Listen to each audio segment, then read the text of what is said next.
चलो जी, welcome to the next class of economics. आज की क्लास में हम डिस्कस करेंगे फंक्शन नंबर फिफ्थ फंक्शन पे आ जाओगे। फिफ्थ फंक्शन क्या लिखा है आपने नोट पे? Custodian of foreign exchange. जो आरबीआई होता है उसके पास खूब सारा फॉरेन एक्सचेंज रिजर्व पड़ा है। क्या क्या होता है फॉरेन एक्सचेंज में? डॉलर्स, येन्स, पाउंड्स एटसेट्रा, बहुत कुछ होता है। ठीक है, तो अब फॉरेन एक्सचेंज रिजर्व्स क्यों रखता है आरबीआई अपने पास? ताकि कल को हमारी इंडियन करेंसी की वैल्यू अगर डेप्रिशिएट होगी तो उसको वापस क्या कर दे, एप्रिशिएट करे। अब ये कैसे करता है वो मैं आज तुम्हें बताऊंगा, ध्यान से सुनना। मान लो इंडियन रुपी की वैल्यू डाउन जा रही है मार्केट में, तो वो क्या करेगा, अमेरिका को ना उसके डॉलर्स बेच देगा। अमेरिकन पीपल को उसके डॉलर्स उन्हीं को बेच देगा। अब डॉलर्स लोग क्यों खरीदेंगे, वहाँ के लोग क्यों खरीदेंगे? जैसे मान लो अगर मैं इंडियन रुपी तुम्हें 10 रुपए दूँ और तुमसे बदले में 1 रुपया ले लूँ, तुम खरीदोगे कि नहीं खरीदोगे? 1 रुपी में तुमसे लेके तुम्हें कितने का नोट दे रहा हूँ? 10 रुपीज का। विल यू बाय इट और नॉट? 9 रुपए का क्या हो रहा है तुम्हें? प्रॉफिट। तो ऐसे ही अमेरिकन को भी ना लालच देख के आरबीआई उनके डॉलर्स उनको बेच देगा। ऐसा क्यों कर रहा है आरबीआई? क्यों कर रहा है? ताकि अमेरिका में मनी सप्लाई बढ़ जाए। अमेरिका में जब मनी सप्लाई बढ़ेगी, वहां के लोगों की डिमांड क्या हो जाएगी? इंक्रीज। वहां डिमांड इंक्रीज होने से उनकी करेंसी की वैल्यू, जो डॉलर्स महंगे थे, अब वो क्या हो जाएंगे? डाउन। इसलिए आरबीआई अपने पास ये पैसे रखते हैं। तो सिर्फ फंक्शन में यही नहीं लिखना कि RBI has lot of dollars, lot of yens, lot of pounds. वक्त आने पे वो इनके साथ गेम खेलेगा। क्या गेम खेली आरबीआई ने? उन्हीं के डॉलर्स उन्हीं को कम प्राइस पे बेच देगा। वहां पे मनी सप्लाई क्या हो जाएगी? इंक्रीज। मनी सप्लाई बढ़ने से अमेरिका में क्या आ जाएगी? इन्फ्लेशन। चीजें क्या हो जाएंगी? महंगी। तो इंडिया उनसे चीजें लेनी क्या कर देगा? कम। और वहां के लोगों को जब पैसा ज्यादा मिलेगा, वहां पे डिमांड क्या हो गई? ज्यादा, जिसकी वजह से अमेरिका की करेंसी की वैल्यू डेप्रिशिएट, इंडियन करेंसी की वैल्यू वापस क्या हो जाएगी? एप्रिशिएट। इस चीज को बोलते हैं मैनेज या डर्टी फ्लोटिंग। क्या बोलते हैं वो लोग? मैनेज या डर्टी फ्लोटिंग। देखना मैंने ये पॉइंट लिखवाया है, अंडरलाइन दिस लाइन, मैनेज या डर्टी फ्लोटिंग। अंडरलाइन कर लो, ये वर्ड चाहिए। मिल गया point? Custodian of foreign exchange या नहीं? पॉइंट नंबर 5 में होगा। डन? फिफ्थ फंक्शन समझ आ गया? चलो भाई, सिक्स्थ फंक्शन का नाम है क्लियरिंग हाउस फंक्शन। हाँ जी, ये क्या होता है बच्चों? ध्यान से समझना ही, मैंने तुम्हें वैसे समझाया हुआ है ऑलरेडी। अगर मैंने ना वीक से 100 रुपीज लेने हैं और उसको 80 देने हैं, तो मैं उससे कितने ले लूँ? 20 हो गया सेट ऑफ। अगर ऐसे एसबीआई के कस्टमर्स हैं और पीएनबी के कस्टमर्स हैं, कुछ चेक्स इसने इसको पे करने हैं, कुछ चेक्स इसने इसको पे करने हैं। मान लो 1 करोड़ के इसने देने हैं और 1.5 करोड़ के इसने देने हैं, तो बेटर क्या है कि पंजाब नेशनल बैंक से 50 लाख किसके पास पहुंच जाए? स्टेट बैंक ऑफ इंडिया के पास। ये कौन करेगा? Reserve bank of India. इसको बोलते हैं इंटर मनी सेट ऑफ। क्या बोलते हैं? Inter money set of. दोबारा समझो example.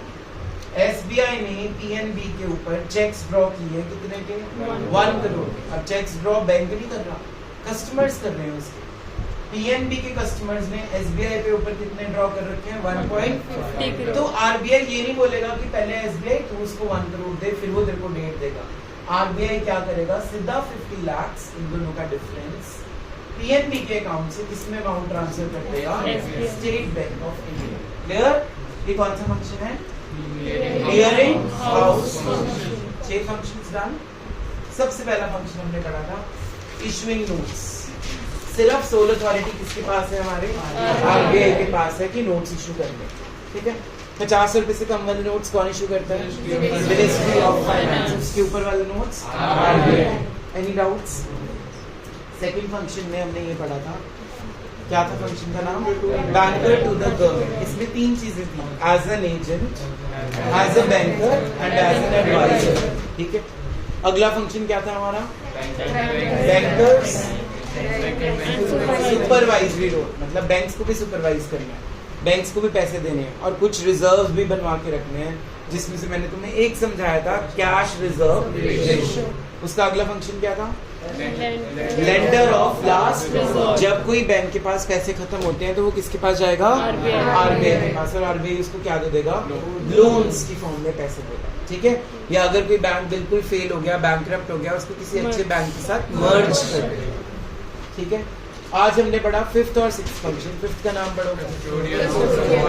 Foreign exchange reserves RBI के पास बहुत सारे हैं, लेकिन वक्त आने पे वो उनके साथ क्या करेगा? मैनेज या डर्टी फ्लोटिंग, ताकि इंडियन करेंसी की वैल्यू मार्केट में क्या हो जाए? एप्रिशिएट। बोलो क्या हो जाए? एप्रिशिएट। क्लियर है? उसके बाद हमने सिक्स्थ फंक्शन पे पढ़ा कि एक बैंक ने दूसरे बैंक को चेक देना है और एक बैंक ने दूसरे बैंक को चेक देना है, तो आरबीआई बैठ के अमाउंट क्या कर देगा उनका? सेटल। इसको बोलते हैं क्लियरिंग हाउस फंक्शन, ठीक है। अब जो मैं फंक्शन कराने जा रहा हूँ, फंक्शन नंबर 7, उसमें से 6 नंबर का क्वेश्चन फाइनल एग्जाम में पिछले 20 साल से पूछा जा रहा है। सो प्लीज आराम से इस टॉपिक को समझना। टॉपिक नंबर 7, मतलब 7th function of RBI is control of credit, मतलब money supply. Control of credit का मतलब होता है मनी सप्लाई को कंट्रोल करना। किसको कंट्रोल करना?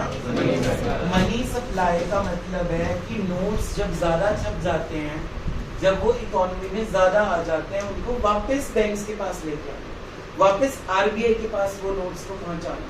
अगर आरबीआई ज्यादा नोट छाप के मार्केट में डाल चुका है, गलती हो गई उससे, या बैंक से हो गई, या पब्लिक ने ब्लैक मनी इकट्ठी कर ली घरों में, तो अब आरबीआई कैसे उन पैसों को रोक सकता है या नए नोट ना पहुंचे मार्केट में? क्योंकि मनी सप्लाई ज्यादा होने से कौन सी प्रॉब्लम आती है? इन्फ्लेशन। चीजें महंगी हो जाएंगी, गुड्स की डिमांड बढ़ जाएगी इकोनॉमी में, क्योंकि हर बंदा अमीर होगा, और मनी सप्लाई कम होने से क्या हो जाएगी? डिफ्लेशन। तो बच्चे, ना तो इन्फ्लेशन होनी चाहिए और ना ही neutral economy is the best economy, ठीक है। ज्यादा ना महंगाई हो और ना ही ज्यादा बहुत लोअर प्राइस हो, तो प्रॉफिट्स नहीं। समझ आ रहा है? तो इन्फ्लेशन और डिफ्लेशन को कंट्रोल कौन करेगा? Reserve bank of India through it's 7th function, which is very important. 7th function के 2 पार्ट्स हैं, एक है क्वांटिटेटिव और एक है क्वालिटेटिव, ठीक है। क्या है? बोलो। एक है quantitative. Quantitative means use of money, money को पकड़ेंगे सीधा। क्वालिटेटिव में हम मनी को इग्नोर करके बाकी फैक्टर्स का ध्यान रखेंगे। अब करते हैं नंबर 1, क्वांटिटेटिव को स्टार्ट। कॉपीज के अंदर आ जाओ। क्वांटिटेटिव में सबसे पहला पॉइंट क्या है? Bank rate. हाँ जी, ध्यान से समझना, बैंक रेट होता क्या है। देखो, जब किसी भी कॉमर्शियल बैंक, सपोज एसबीआई को लोन चाहिए, एसबीआई को क्या चाहिए? लोन चाहिए, लॉन्ग टर्म लोन चाहिए। कौन सा? 10 साल के लिए लोन चाहिए, 15 साल के लिए लोन चाहिए। तो वो लोन जाके किससे लेगा? आरबीआई से। किससे लेगा? इतना क्लियर है? अब बैंक रेट क्या होता है? Bank rate is the rate of interest. Bank rate is the जो आरबीआई चार्ज करेगा किससे? कॉमर्शियल बैंक से, सपोज एसबीआई से, ठीक है। अब आरबीआई ने लोन दिया है स्टेट बैंक ऑफ इंडिया को, और उस पे जो वो इंटरेस्ट चार्ज कर रहा है उसका नाम आज हमने पढ़ा। क्या नाम होता है उसका? Bank rate. अब मान लो मैं आरबीआई हूँ, मैंने ये रेट ऑफ इंटरेस्ट बढ़ा दिया। पहले मैं 10% लोन ले रहा था इंटरेस्ट, मैंने बोल दिया एसबीआई को फोन करके कि भाई तेरे जो लोन चल रहे हैं उस पे इंटरेस्ट कितना हो गया? ऐसा हो सकता है। ये मत सोचो कि जिस पे इंटरेस्ट उसने लिया वही चलेगा 10 साल। RBI is the father, SBI को उस बात माननी पड़ेगी, वो मना नहीं कर सकता, ठीक है। तो मैंने फोन करके एसबीआई को क्या बोल दिया कि जो तेरा लोन का रेट 10% इंटरेस्ट था, आज से वो कितना हो गया? अब आरबीआई की बात एसबीआई ना माने, ऐसा तो बोल सकता। अब एसबीआई सोचेगा जहां मैं 10% इंटरेस्ट दे रहा हूँ, अब मुझे 30 देना पड़ेगा, तो मुझे तो क्या हो रहा है भाई? लॉस। तो अब एसबीआई ने जो आगे कस्टमर्स को लोन देने हैं, पुराने वालों को तो बढ़ा नहीं सकते, वो तो हमने नॉर्मल रेट बनाया हुआ उनपे। जो आगे नए लोन्स देने हैं उनके ऊपर इंटरेस्ट रेट मान लो वो पहले 12% चार्ज कर रहा था, अब उसको भी वो 30 पूरा करना है ना कहीं से, क्योंकि 10 पे लिया था, 12 आ रहा था, तो 2% का क्या हो गया, SBI को प्रॉफिट हो गया। अब मान लो ये 12% की बजाय सीधा कर रहा है 35%, तो क्या लोग लोन ले पाएंगे? कौन बेवकूफ होगा जो 35% इंटरेस्ट दे देगा? तो जो लोगों को तो बहुत नीड होगी वो तो ले लेंगे, जो नहीं अफोर्ड कर पाएंगे वो लोन्स को लेने से कुछ टाइम के लिए रुक जाएंगे। क्या बोलेंगे? हले market the rate of interest बहुत ज्यादा है, let's wait, let the market get neutralize, हम लोन बाद में लेके अपना काम शुरू करेंगे। समझ में आ रही है स्टोरी की नहीं आ रही? Yes, sir. तो जो लोगों को SBI ने डिस्करेज कर दिया लोन लेने से, अब वो लोन नहीं ले रहे। जब लोन ही नहीं लेंगे तो मार्केट में मनी पहुंचेगी? नहीं पहुंचेगी। सारी की सारी मनी तो किसने रोक ली? RBI ने रोक ली। बट डायरेक्टली फोन करके ये नहीं बोला लोन नहीं देना, डायरेक्टली फोन करके क्या बोला कि मैं बैंक रेट का इंटरेस्ट बढ़ा रहा हूँ। Common sense. RBI को बात पता है कि SBI कैसे करेगा, अपने जो लोन्स उसने आगे देने हैं उसका रेट बढ़ा देगा, लोग लोन्स लेने से क्या हो जाएंगे? डिस्करेज हो जाएंगे, नहीं लेंगे, जिसके कारण मार्केट में मनी सप्लाई जो पहले बढ़ी हुई थी श्रिंक होके कम हो जाएगी। RBI ऐसा कब करेगा? During inflation. और डिफ्लेशन में इसका उल्टा करेगा, बैंक रेट जो बढ़ाया था वो क्या कर देगा? कम। इससे हमारा फर्स्ट पॉइंट हो गया क्या, जिसका नाम है bank rate. So what is bank rate? Bank rate is the rate of interest. Bank rate is the which is charged by RBI from the commercial banks। जब RBI ये रेट बढ़ाएगा, commercial banks अपना rate of interest customers के साथ बढ़ाएंगे, जिसके कारण customers loan लेने से मना कर देंगे, डिस्करेज हो जाएंगे, और मार्केट में जो मनी सप्लाई ज्यादा थी अब वो वापस कम हो जाएगी, जिसके कारण प्रॉब्लम ऑफ इन्फ्लेशन थोड़े हद तक क्या हो जाएगी? Solve. Any doubts, any questions? Clear है सबको? चलो जी अगले पॉइंट पे आ जाओ। पॉइंट नंबर 2 क्या लिखा है? Open market operations.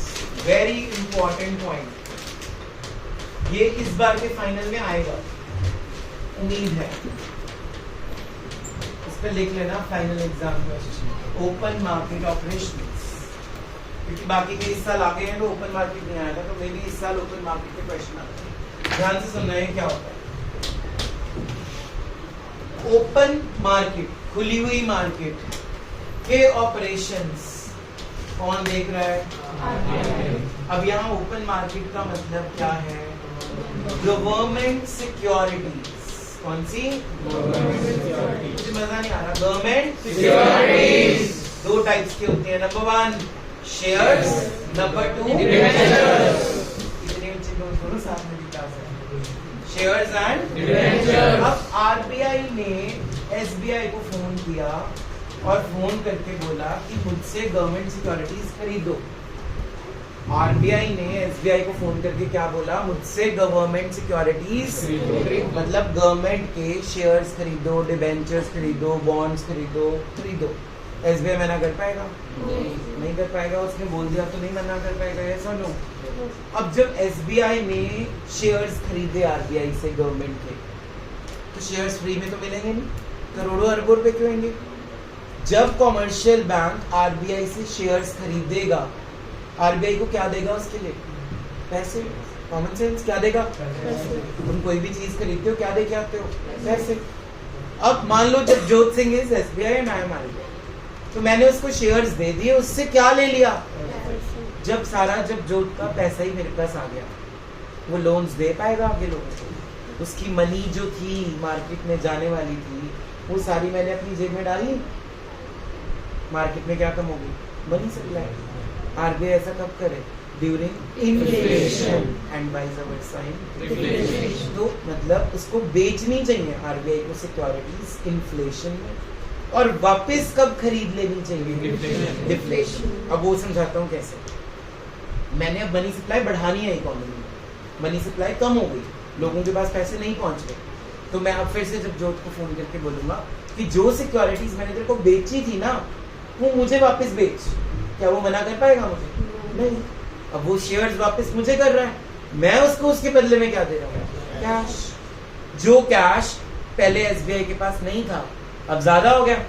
ज्यादा कैश होने से वो क्या दे देगा मार्केट में? लोन्स। मार्केट में मनी सप्लाई क्या हो गई? इंक्रीज। ऐसा कब करेगा आरबीआई? During deflation. क्लियर है?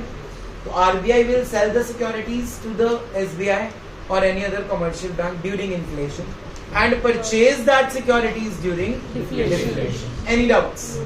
पहला पॉइंट क्या पढ़ा था? Bank rate. Bank rate is the rate of interest at which RBI lend loans, long term loans. कौन से loans? Long term loans to the commercial banks. When RBI will increase that bank rate, जब वो rate of interest बढ़ाएगा, commercial banks will also increase their rate of interest from the public, which are coming to offer loans. Clear? Yes, sir. By increasing the rate of interest by the commercial banks, people will get discouraged from taking loans, and this is how the inflation is controlled by Reserve Bank of India. This is the first point, that is bank rate. Second point हमने पढ़ा open market, that is buying and selling. Buy भी करनी है, sell भी करनी है. क्या? कौन सी securities? Government securities. Government securities means shares and debentures. जिनको शेयर्स डिबेंचर्स का मीनिंग नहीं पता मैं बताऊंगा बाद में. शेयर्स और डिबेंचर्स खरीदना और बेचना. कौन बेचेगा, कौन खरीदेगा? आरबीआई बेचेगा. किसको बेचेगा? कमर्शियल बैंक बेचेगा. अगर मैंने सिक्योरिटीज बेच दी तो पैसा मैं ले लूंगा.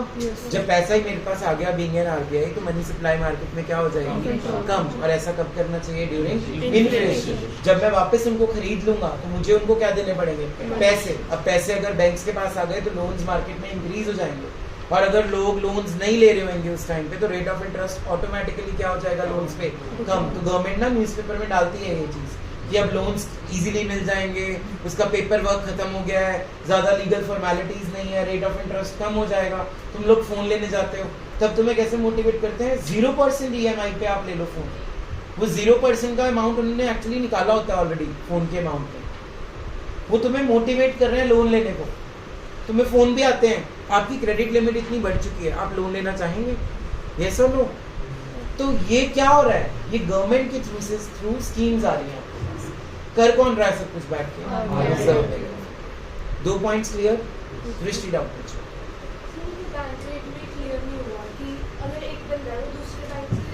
बेटा सबके लिए सेम होगा ना बैंक रेट. और कोई भी ऐसा बैंक नहीं है जिसने आरबीआई से लोन ना लिया. आरबीआई अगर मान लो गर्व है, सपोज उसके पास बहुत पैसे हैं, ये बैंक बहुत अमीर है, मेरी आंखों में वो चमक रहा है कि गर्व बड़ा अच्छा बिजनेस कर रहा है इकोनॉमी में, मैं उसको इस लेवल पे ले आऊंगा अपने आप कि उसको भी लोन लेना पड़ जाए मेरे से. तो आरबीआई का गवर्नर ऐसे नहीं बन जाता कोई, उसको प्रॉपर इकोनॉमी की नॉलेज होनी चाहिए. तो वो अमीर से अमीर बैंक के भी ऐसे हाल कर देगा कि उसको भी आरबीआई से क्या मांगना पड़ जाए? ठीक है, हायर क्लासेस में पढ़ना कर सकते. नंबर 3 पे आ जाओ. क्या है नंबर 3? कैश रिजर्व रेशियो नहीं है. चलो पहले ये करते हैं.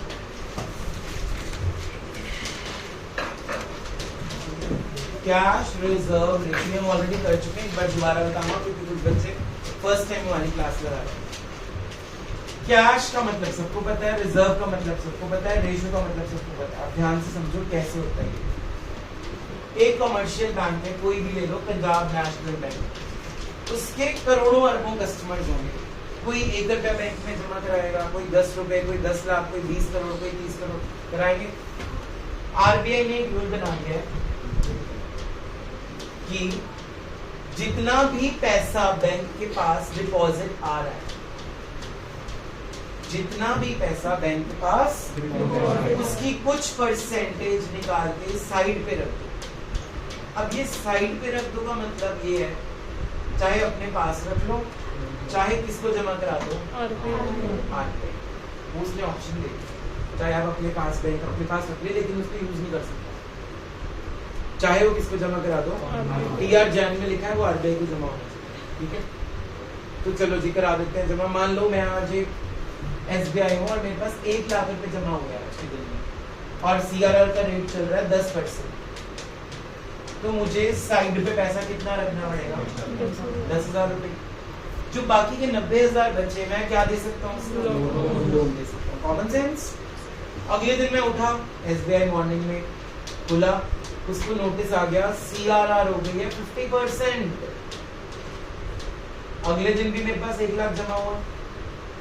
अब 50% मैंने साइड पे रखा. कितना हो गया साइड पे? 50,000। अब लोन कितना दे सकते हैं? 50,000। लोन कम हो गया ना, तो सीआरआर जब बढ़ा देगा आरबीआई तो लोन्स का अमाउंट क्या हो जाएगा? तो लोन्स अगर कम जाएंगे इकोनॉमी में तो मनी सप्लाई क्या हो जाएगी? कंट्रोल। तो आरबीआई क्यों करेगा? जब मार्केट में क्या होगी? इन्फ्लेशन, सीआरआर बढ़ा देगा और डिफ्लेशन में सीआरआर को कम कर देगा। समझ में आ रहा है? तो RBI will increase CRR in order to shrink the money supply in the economy, ताकि लोगों के पास पैसे ना पहुंचे, ऑलरेडी ज्यादा है, अगर और लोन्स लेंगे मार्केट में और पैसा पहुंचेगा। अच्छा, तुमने ये नहीं क्वेश्चन सोचा होगा कभी कि लोन लेने से पैसा बढ़ कैसे रहा है? मान लो मैं बैंक हूँ, मैंने दृष्टि को लोन दे दिया, जो मैंने उसको लोन दिया वो चेक की फॉर्म में दिया, वो जिसको भी पैसे देगी ना वो चेक्स बांट देगी। क्या बांट देगी? तो पैसा इधर उधर जा रहा है ना इकोनॉमी में, लोग अमीर हो गए ना उससे, तो वो अमीर नहीं होने देना ड्यूरिंग इन्फ्लेशन। अगर और अमीर हो जाएंगे तो डिमांड क्या हो जाएगी मार्केट में, और सप्लाई उतनी है नहीं। India has shortage of resources, अगर हमारे पास रिसोर्सेज अबंडेंस में ये सब कुछ करने की जरूरत पड़ेगी नहीं। But every country has some scarcity problem, even the richest country like USA, UK, they also have the problem of scarcity. ये 11th में आपने पढ़ा था स्कार्सिटी टॉपिक, ठीक है? तभी वो 3 प्रॉब्लम्स आई थी, what to produce, how to produce and for clear है? Any doubts? तो आरबीआई को हमेशा मनी सप्लाई कम करनी पड़ती है कब? इन्फ्लेशन में, और बढ़ानी कब पड़ती है? इन्फ्लेशन। Any doubts? चले आगे, नेक्स्ट टॉपिक सीआरआर खत्म। चलिए अगला पॉइंट पे आ जाओ, एसएलआर। एसएलआर का मतलब होता है स्टैट्यूटरी लिक्विडिटी रेशियो। देखो इसका नाम लिक्विडिटी क्यों है? हमारी सबसे ज्यादा लिक्विड एसेट्स कौन सी होती है? लिक्विड एसेट्स का मतलब होता है विच कैन बी क्विकली और प्रॉम्प्टली कन्वर्टेड इनटू कैश। सबसे पहले कैश खुद, दूसरा बैंक बैलेंस, तीसरा गोल्ड, चौथा शेयर्स, डिबेंचर्स एक्सेट्रा। इनको जब चाहो मार्केट में बेच सकते हो। गोल्ड रेट जब बढ़ जाता है लोग क्या कर देते हैं, जब कम हो जाता है फिर जाके क्या कर लेते हैं, बीच में उनको क्या मिल जाता है, ठीक है ना? तो जितनी भी लिक्विड एसेट्स होंगी बैंक के पास, जितनी भी बैंक के पास लिक्विड एसेट्स बहुत होती हैं, कैश तो बहुत ही होता है क्योंकि हर बंदा कैश जमा कराएगा बैंक में। तो जैसे जैसे लिक्विड एसेट्स बढ़ती जाएंगी बढ़ती जाएंगी बढ़ती जाएंगी, आरबीआई कहता है उसकी कुछ परसेंटेज आपको अपनी कैश की फॉर्म में साइड पे रखनी है, या साइड पे रखनी है या कहाँ जमा करानी है, आरबीआई। अब मान लो एक बैंक के पास 10 करोड़ का लिक्विड एसेट पड़ा है और आरबीआई ने बोला 40% आपने साइड पे रखना है एसएलआर, तो 4 करोड़ तो सीधा सीधा साइड होगा। लोन्स कितने के दे पाएगा? समझ में आ रहा है? कल सुबह मैं एसएलआर का रेट बढ़ा दूं, 80% कर दिया, तो अब 10 करोड़ का 80%, 8 करोड़ साइड पे रखना है। लोन्स कितने दे पाऊंगा? सिर्फ 2 करोड़। लोन्स क्या कर दिए मैंने? कम। मनी सप्लाई क्या कर दी इकोनॉमी में? कम। आरबीआई से कब करेगा? इन्फ्लेशन में, and wise versa in deflation. तो सीआरआर और एसएलआर में फर्क क्या है? सीआरआर है कैश रिजर्व, जो लोग डिपॉजिट कर रहे हैं उसकी कुछ परसेंटेज। डिपॉजिट, सनम ने 10,000 जमा कराया, भुवनेश ने 1 लाख जमा कराया, इसके ऊपर सीआरआर बनेगा। और स्टैट्यूटरी लिक्विडिटी बनती है जितनी टोटल लिक्विड एसेट्स है बैंक की, शेयर जितने पड़े हैं हमारे पास, डिबेंचर जितने पड़े हैं, गोल्ड जितना पड़ा है, कैश जितना पड़ा है हमारे पास, एक्स्ट्रा कैश, सीआरआर बनाने के बाद वाला एक्स्ट्रा कैश, उसके ऊपर क्या बनाएंगे? Statutory liquidity. Statutory means compulsory, underline and write down. Statutory means compulsory by law, compulsory by law. Statutory means compulsory. Clear है बच्चों? स्टैट्यूटरी लिक्विडिटी रेशियो कब बढ़ाएगा RBI? During the time of inflation. और कम कब कर देगा? During the time of deflation. सब में देखो आंसर सेम है, increase during inflation, decrease during, इसमें तो बिल्कुल मक्खन की तरह याद हो जाना चाहिए तुम्हें, increase during inflation and decrease during deflation. Any doubts? चले अगले पॉइंट पे। अगला पॉइंट बहुत इंपॉर्टेंट, रेपो रेट।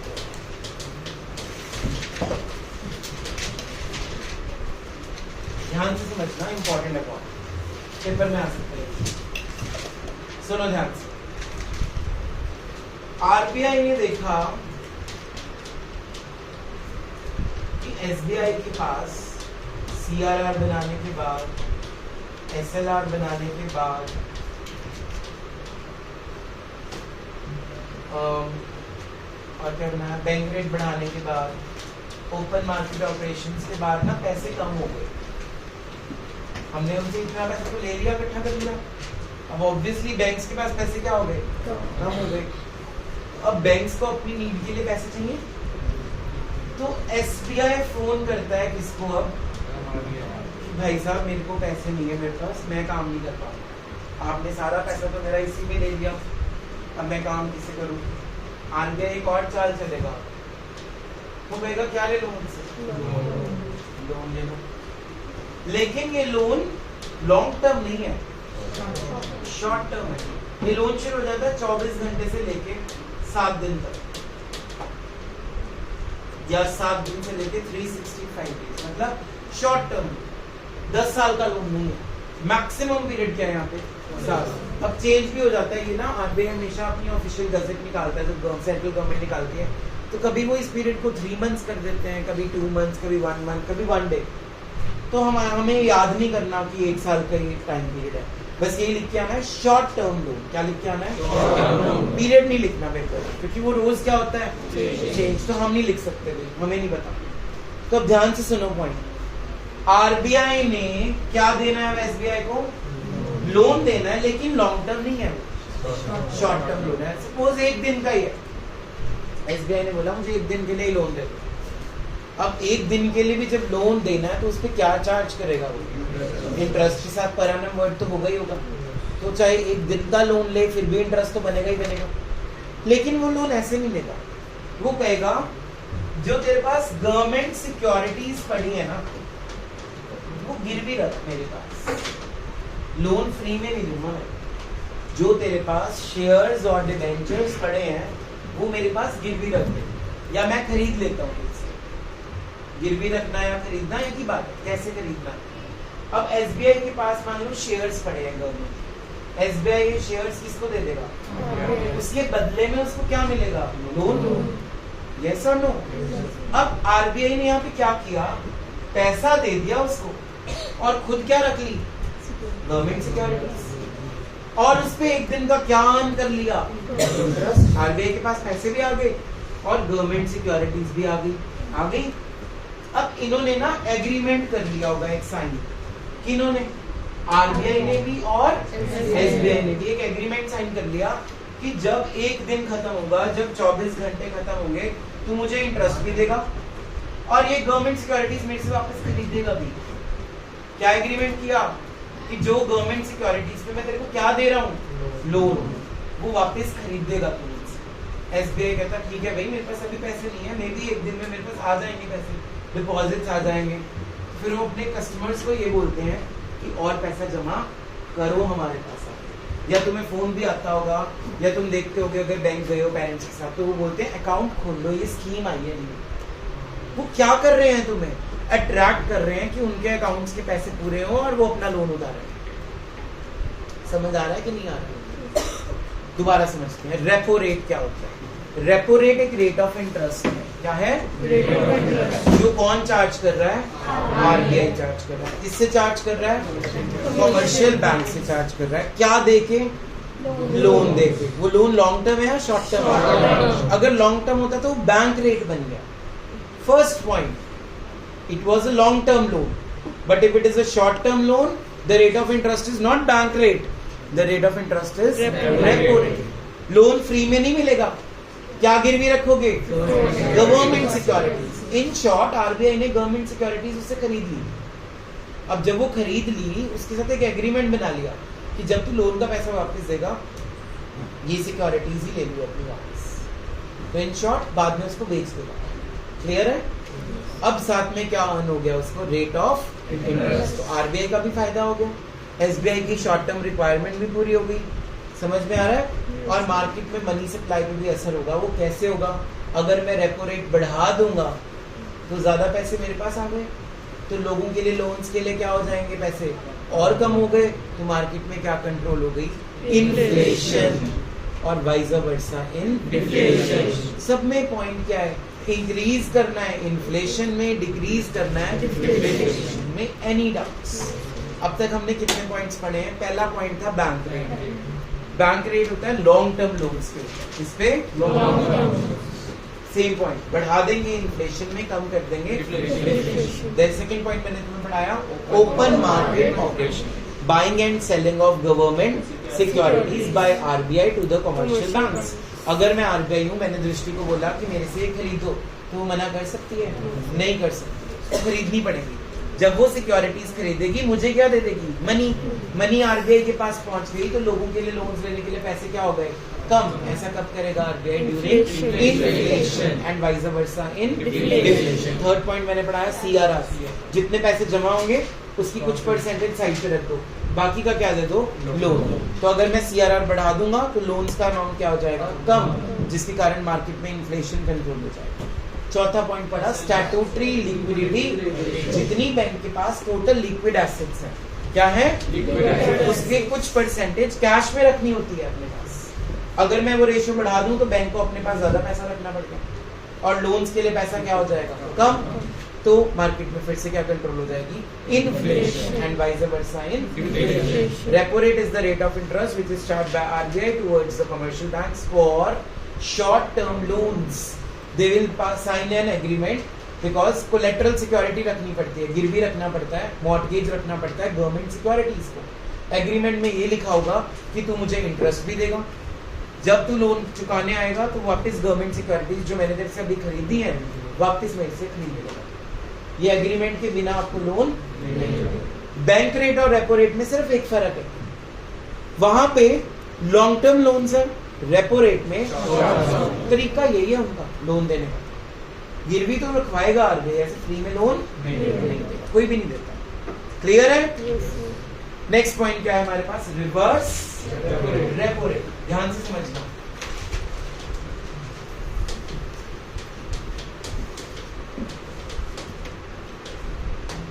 अब मान लो एक बैंक है, पंजाब नेशनल बैंक, टॉप पे चल रहा है इस टाइम पे। After making CRR, SLR, open market operations etcetera etcetera, being an RBI, मुझे पता है कि इसके पास ना अभी भी पीएनबी के पास बहुत पैसा पड़ा है, बहुत पैसा पड़ा। अब इसके पास पैसा ज्यादा है तो ये लोन ज्यादा दे ही जा रहा है, दे ही जा रहा है, दे ही जा रहा है, जिससे मनी सप्लाई क्या हो जा रही है? और इन्फ्लेशन क्या हो रही है? तो अब मैं आरबीआई इसको फोन करूंगा, फोन करके बोलूंगा मुझे लोन चाहिए, मना करेगा पीएनबी? अब मैं लोन ले रहा हूँ बीइंग एन आरबीआई, किससे? पीएनबी से। विल इट से नो? पीएनबी भी कहेगा गिरवी रखो, कुछ डर डर के कहेगा, जैसे मर्जी कहेगा, रखना पड़ेगा। तो मैं फिर से वही गवर्नमेंट सिक्योरिटीज जो मेरे पास पड़ी है उसको दे दूंगा और उससे सारा पैसा ले लूंगा। फिर से एग्रीमेंट साइन होगा हमारे में कि जब मार्केट स्टेबल होगी मैं गवर्नमेंट सिक्योरिटीज जो तेरे को भी गिरवी रख रहा हूं ना, मैं तुझी से वापस खरीदूंगा। एग्रीमेंट दोनों में होना है, रेपो रेट में भी, रिवर्स में भी। बस वहां पे आरबीआई लोन दे रहा है बैंक को, यहाँ बैंक लोन दे रहा है। मैंने यहाँ पे ना एक लाइन लिखवाई है तुम्हें, park extra funds with RBI. Parked कुछ ऐसा लिखवाया था, underline, this is the main line. मिल गया पॉइंट? तो आरबीआई ने, ऊपर में कर लो बस, आरबीआई ने क्या ले लिया? पीएनबी से लोन। अब पीएनबी के पास पैसे क्या हो गए? तो मार्केट में अब लोन्स कम। क्या प्रॉब्लम की? And vice versa in deflation. Same point, rate of interest will be increased in inflation and decreased in. ये मत सोचना रेपो रेट है तो रिवर्स में उल्टा होगा, सब में सेम रूल है, rate of interest will increase in inflation and decrease in deflation. With this your quantitative measures is complete. Any doubts? हाँ जी, ये भी शॉर्ट टर्म, ये भी 2 दिन 1 दिन साल के अंदर। Repo and reverse both are for short term, but bank rate is for long term. Any doubts, any queries? Clear है? आज का रेपो रेट 6% है। प्रेजेंट रेपो रेट कितना चल रहा है? 6%। शाम को चेंज हो जाएगा, अगले दिन सुबह उठोगे फिर चेंज हो जाएगा। Repo rate and reverse repo rate रोज क्या होते हैं? जैसे गोल्ड का प्राइस रोज क्या होता है? Any doubts? Homework of economics is written test of these 6 points: bank rate, cash reserve ratio, open market operation, statutory liquidity ratio, repo rate and reverse repo rate. 6 points का कल written test होगा।